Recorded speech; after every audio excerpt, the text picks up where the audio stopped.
Right Reverend Bishop Stephen Charleston, a Native American in the Episcopal Church who has served as a bishop of Alaska and is now retired and simply writes delightful notes to people like me. He wrote this week. I am a believer.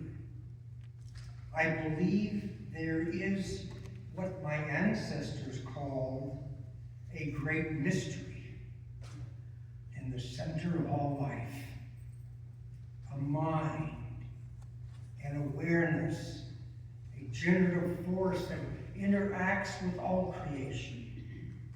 And the nature of this spirit is love. Finding this love and living into this love is my vision. Helping others to do the same is my vocation. I am a believer, and I always will be.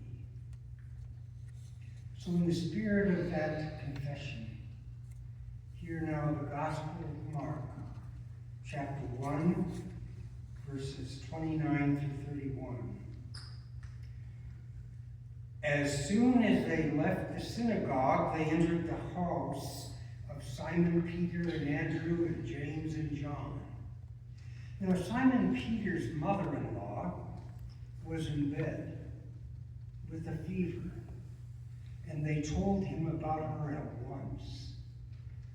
He came, took her by the hand, and lifted her up. Then the fever left her, and she began to serve them.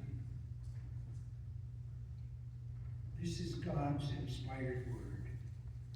Thanks be to God. We often think of our Bible stories happening in some far-off land, in some obscure village, detached from our daily life and experiences.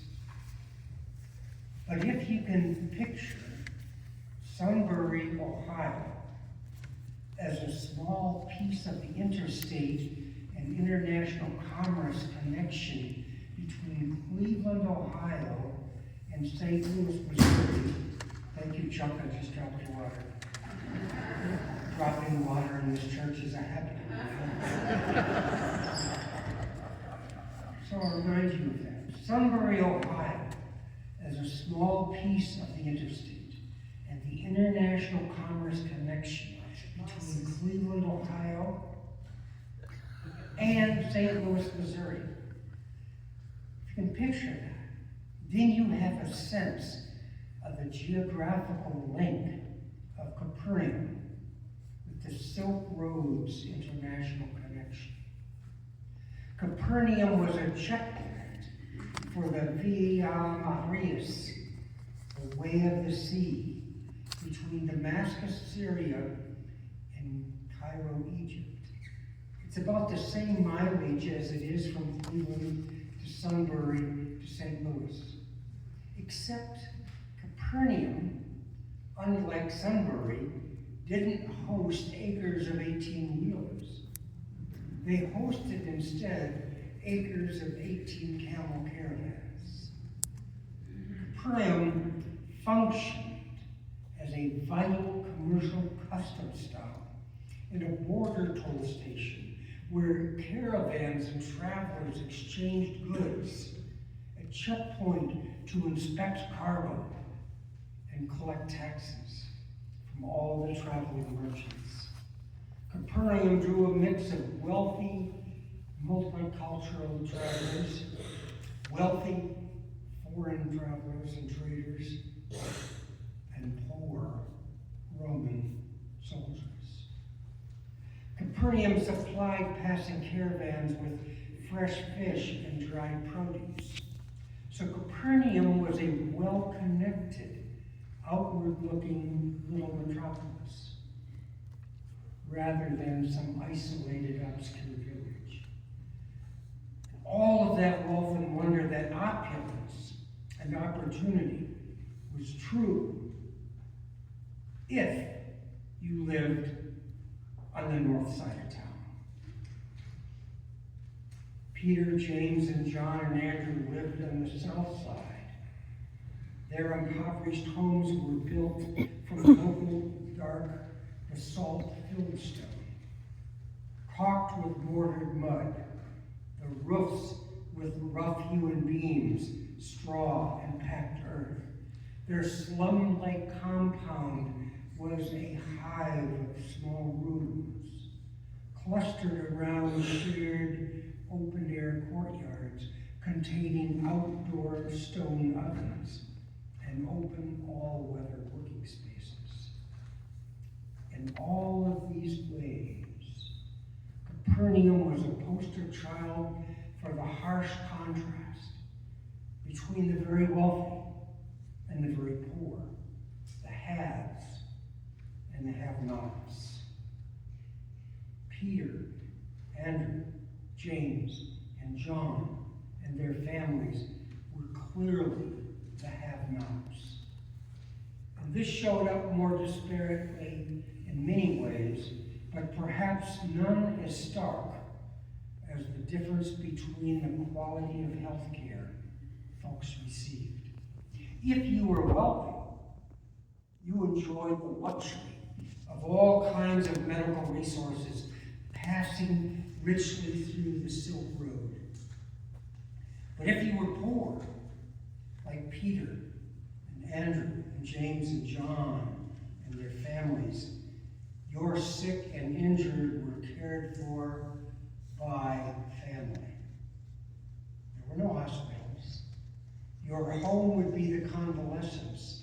And if an illness was severe, the family became full-time caretakers. If the family could not provide that care, the impaired and the sick would end up on the streets, begging or dead. So that day, as they left the synagogue, they entered the house of Simon Peter and Andrew and James and John.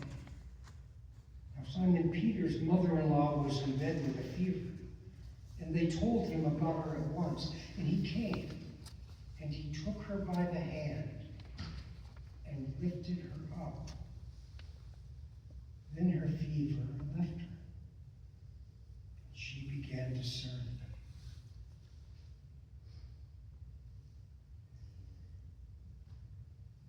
It was a pig farmer from Iowa, grew up to become a scholar of the Hebrew Scriptures. His name was Harold Beck, and he taught Old Testament at Boston University to folks like Chaplain Jim Leslie and Martin Luther King Jr. and me. He gave us many biblical insights to ponder, but perhaps the most intriguing was his thoughts about this story. He said as he stood on tiptoe, Of course Jesus healed Peter's mother-in-law. Any good rabbi worth their salt could do that. I invite you to ponder that idea with me a bit. How does any healing happen? I wonder if healing happens when we accept that we are an integral part of God's holy creation. Realizing, as Dr. Beck often said, that God is so far flung out into the mysterious universe that we can't even comprehend God.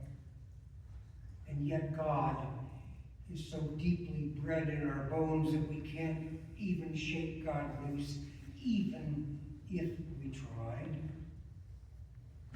I invite you to ponder again the wisdom of my spiritual mentor, Bishop Charleston, that I read at the beginning of the Gospel.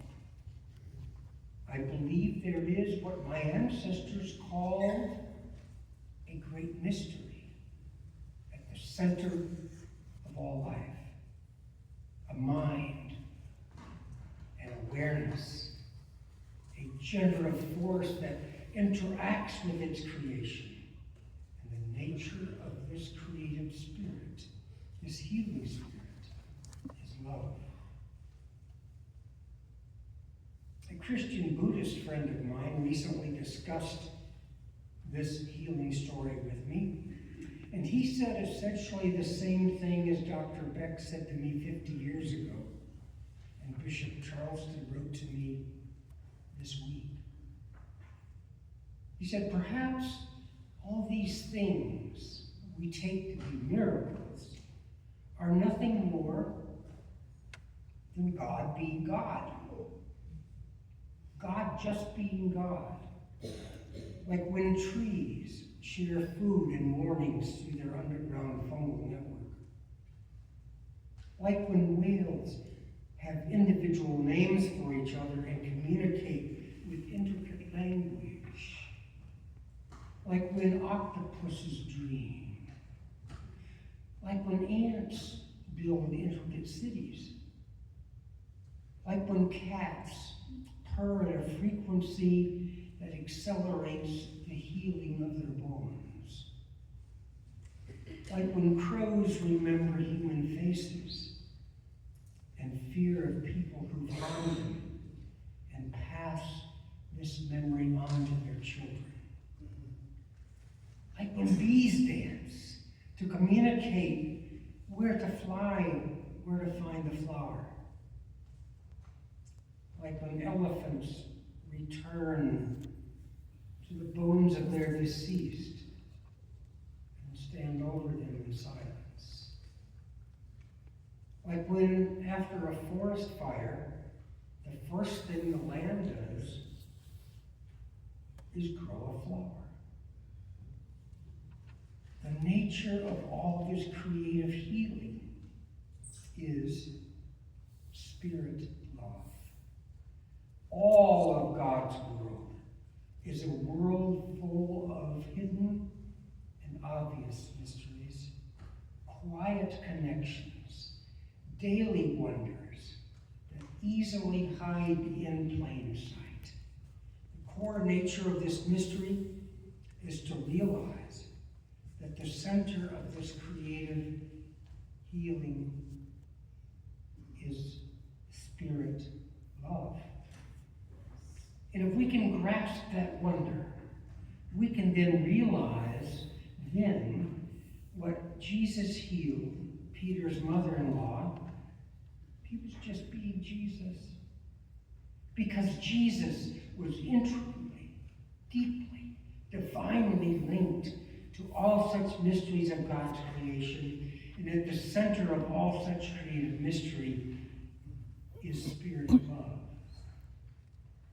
If we can grasp that wonder, we can then realize that the healing of Jesus, the healings of Jesus were not aberrant contradictions against nature. The healings of Jesus were just another practical application of all such mysteries of God's natural world. Well then, that raises for me the final question of the morning. Can we do what Jesus did? The laying on of hands to heal people? I hear Dr. Beck. Of course we can. Any Presbyterian worth their salt can heal. Ponder this further. Jesus healing Peter's mother-in-law in Matthew 8 and Mark 1 and Luke 4 shows Jesus' power over sickness. It also shows Jesus' care for everyday people. Just a gentle touch. Jesus touched her hand and lifted her up, showing personal warmth instead of keeping a distance. By touching her hand, Jesus elevates the status of all women in that society, the status of all poor elderly, and models for us and models for us the basis of human medicine today.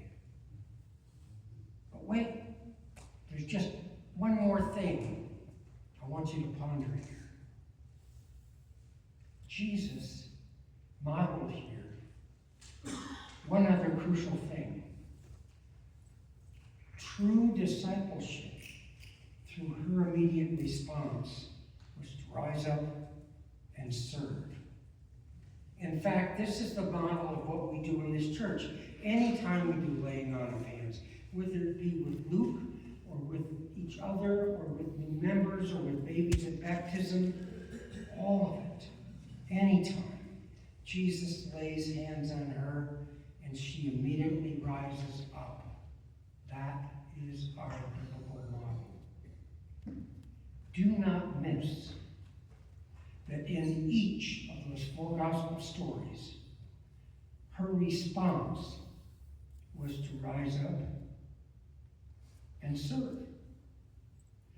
And in each of the gospel stories, the word serve is the same, diakonia, to deacon. And this response to diakonoa, to deacon, acts as the very first example in the Gospels of how a person needs to react to Christ's grace by serving Christ and others. Can we do this here?